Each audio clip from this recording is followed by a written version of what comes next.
Okay, so now let's have a look at this. I think I would still, if you look at the guide that I sent you, I would still just put a little introduction here saying the scene I've chosen, or the sequence I've chosen to analyze is from Terminator 2, James Cameron, date in brackets. This is a scene where, and just a quick explanation of the scene. Okay, you want to stay away from saying this is mise en scène. It would be like saying there is a close-up that's used to show the expression on someone's face. This is cinematography. Okay, you don't need to say it's mise en scène. You need to say why the director has used this object and why what it represents. And I think the key thing here with this character is that she is resourceful. She's trained. She's able to improvise weapons. I mean, that's one of the key aspects of her character throughout, that she spent her time preparing her son to be able to fight after the, whatever it's called, the apocalypse, after the robots take over. So it's a symbol of that, if you like. You could say that the lighting is very low key, and then there's a blue filter put on it, which definitely gives a sense of suspense and anxiety. I think there's a mix of diegetic and non-diegetic sound, but I think you're right about the music here.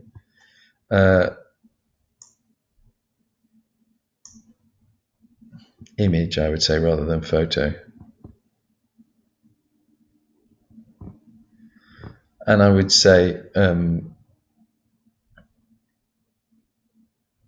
I would say item 1, item 2, or image 1, image 2, so that you can say that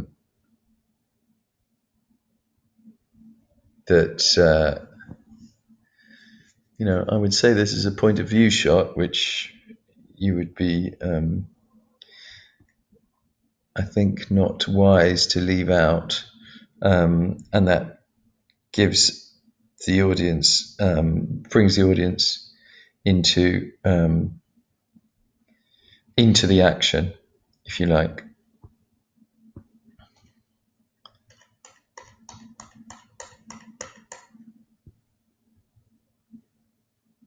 Now, have we made a large jump here? I can't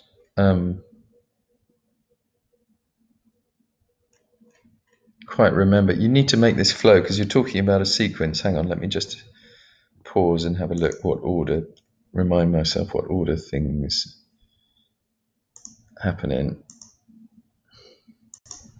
No, can't find it. Anyway, make sure that you're following the chronology of the clip.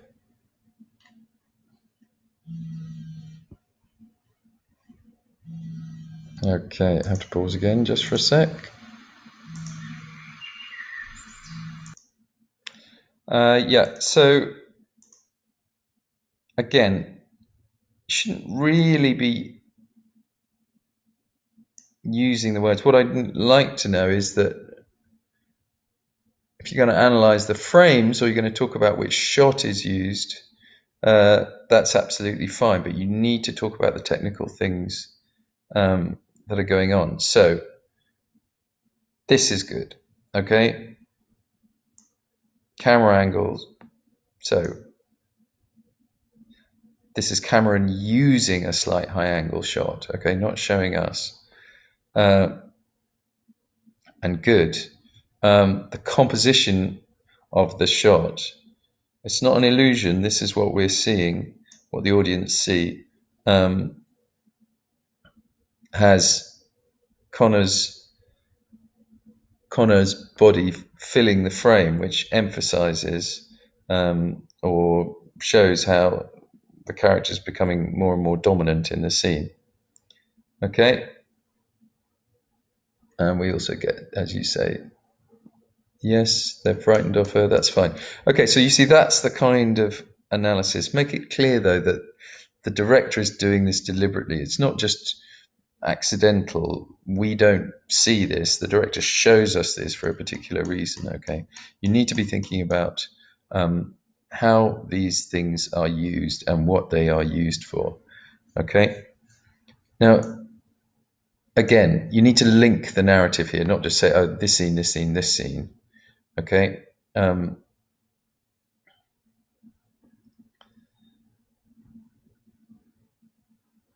So she subsequently runs into the corridor. She hears the sound of the lift and runs towards it. But from a low angle shot, sees the. Actually, doesn't see it from a low angle shot at that point, do they? The shot reveals the Terminator. Now, you could talk a little bit about how an audience will be aware of, probably aware of the character from the previous films, which will explain to some extent her shocked reaction. Sarah is shown to be the weak one is not a very sophisticated point to make. Let's call her Connor. You know, she's not your friend. Let's call her Connor, or Sarah Connor, whichever you like. But I don't know if I'd use first name all the way through. You can just do a replace in there if you want. So she is on the floor looking up at him. No, this is where you need to say there is a low angle point of view shot which emphasizes the status of the Terminator at this point in the scene. But remember, there's shifting status here because later on she starts bossing him around when the status has been reversed and it's clear that he's just there with a mission to protect John Connor. This idea of shifting status is what you'll be doing in the TV drama. What's interesting is at this point in the scene. So don't talk about how she's on the floor looking up at him. Talk about how a point of view shot is used to do that, okay? Again, the bottom screenshot, label these, okay? Image 1, image 2, whatever it might be.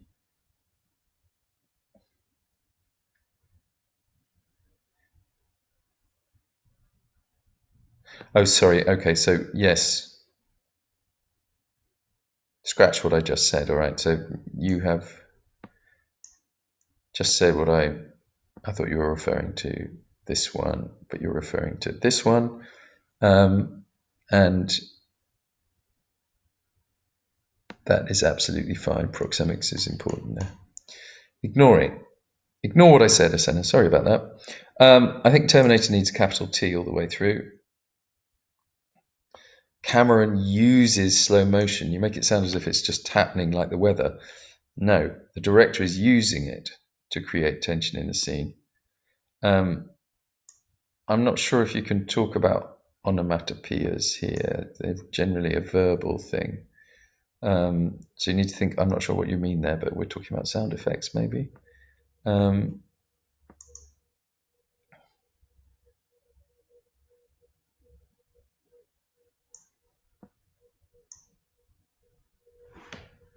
And I'm not sure.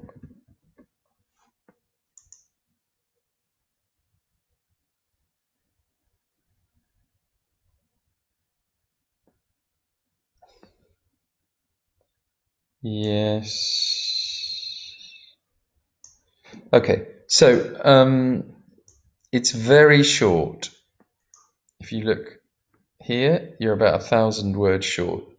So I think you need to follow a bit more detail in between the screenshots that you've chosen. We could have the more detail on the guard, the nurse, whatever we think he is. I don't know how she gets here. There's no mention of. I mean, essentially, you're doing a separate scene here. The point is, it's a sequence, okay? So more on that, please. And